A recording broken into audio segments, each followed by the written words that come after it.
Magandang umaga mga kapatid namin. Samahan nyo kami for today with our baby Finn.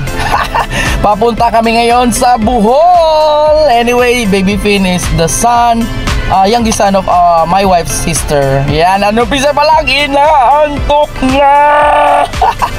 Napaka-cute na bata. Anyway, yan.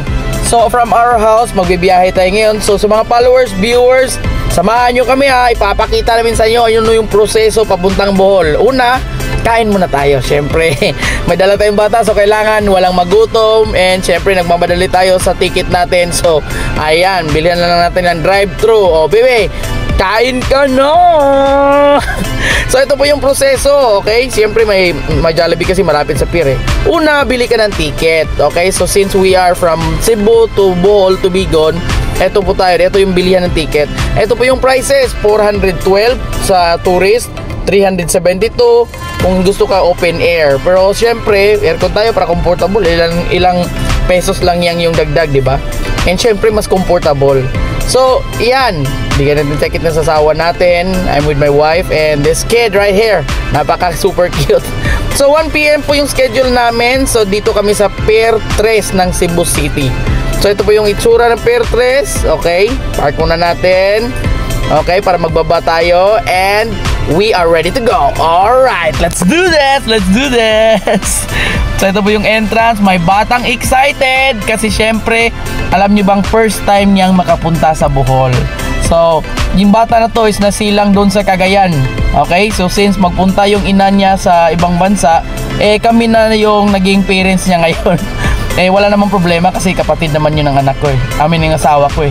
Anyway, ito yung barko. Fast Cat po yung pangalan and I highly suggested pupunta kayo ng Bohol. Safe siya, malaki. Gusto nyo magkarga ng mga kotse, anything. Ayan, pwede din kargahan dyan. And tapos, pakita ko yung loob ha. Super bait po yung mga crew nila. Na super smiling and super matutulungin. Diba? So, pasok tayo ha. So, syempre dito tayo sa tourist. Okay? So, ito yung loob. Meron silang cafeteria, pagkain, nandyan, given. Okay, may mga cake. Tapos sa loob, ayan, ganun siya ka clean. Tapos malamig, aircon, and ang laki. This time, tulog muna tayo, pa-relax, conserve the energy kasi, ayan na. Alam nyo ba, it took only 1 hour punta na sa Bohol ka na. Ganun siya kadali.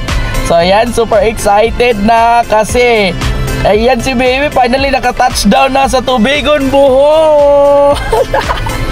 Ayan, sige, ayun yung magpakarga. Sige, walk tayo. Let's go.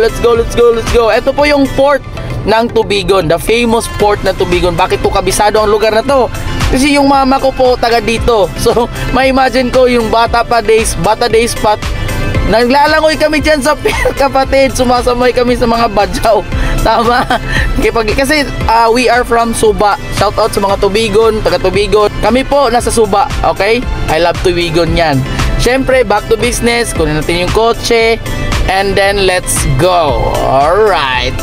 So, unang-una, punta natin yung mama ko. Dito kasi nilibing yung mama ko. 2 years ago, yung mama ko nag-passed away na. So, bisitahin natin.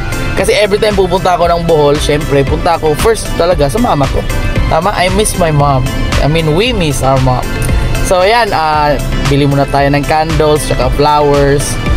Yung cemetery nila, marapit lang din sa plaza, saka sa church ng Tubigon. Okay? So, nagbili ako ng candles at tsaka flowers. Actually, dalawa to kasi magkapatid siya eh. Sige, i-tour ko kayo. Diba? So, yan. Si baby din, diba? So, yan yung lugar kung saan yung mama ko ngayon. So, in-explain ko sa kanya, yung mama ko nasa heaven na, pero sobrang bait yan. We miss you, ma. I love you.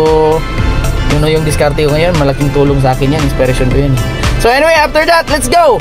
After it, mayroon kaming pinuntahan na hotel dito sa Tubigon kasi syempre, meron tayong Prime Cebu Tour Package. Malapit siya sa mga ATM dito. May pharmacy, BDO. Mag left side ka lang.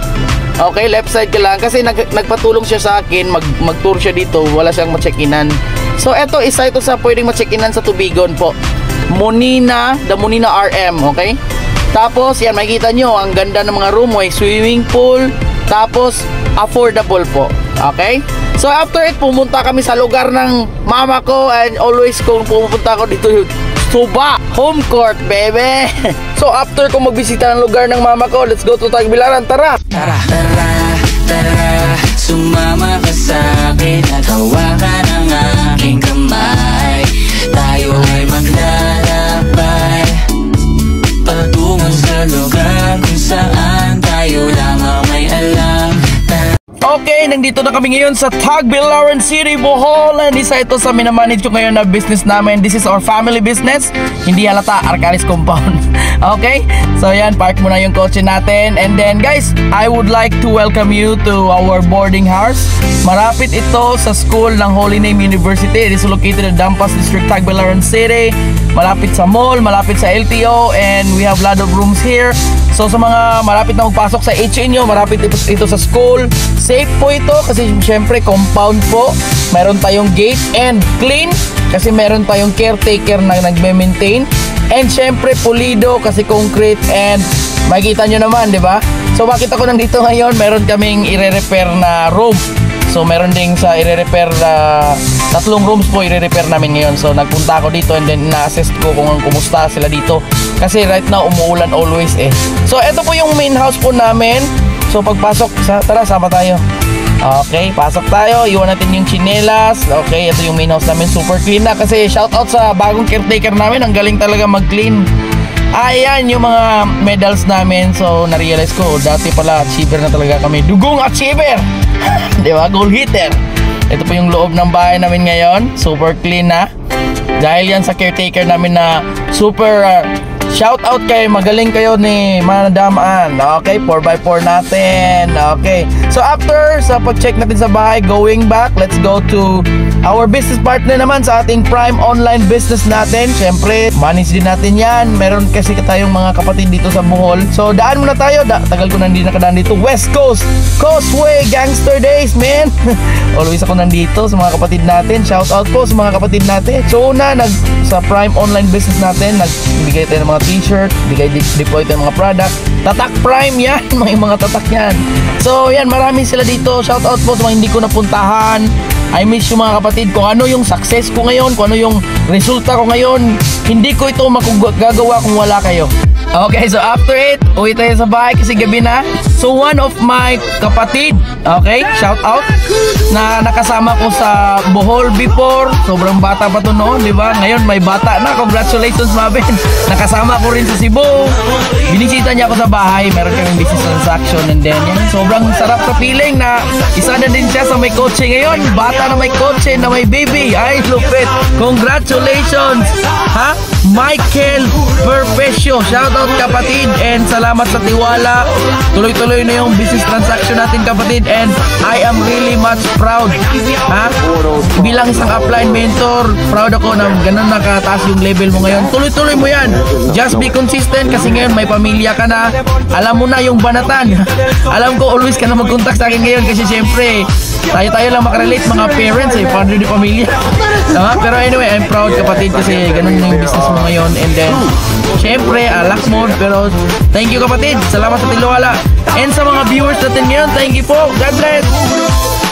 For more videos, please subscribe our YouTube, Vincent Arcales, TikTok, Vincent Arcales, page, Prime Online Business, and for our tour package, please message Vincent Jovendel Peña Flor Arcales. Thank you.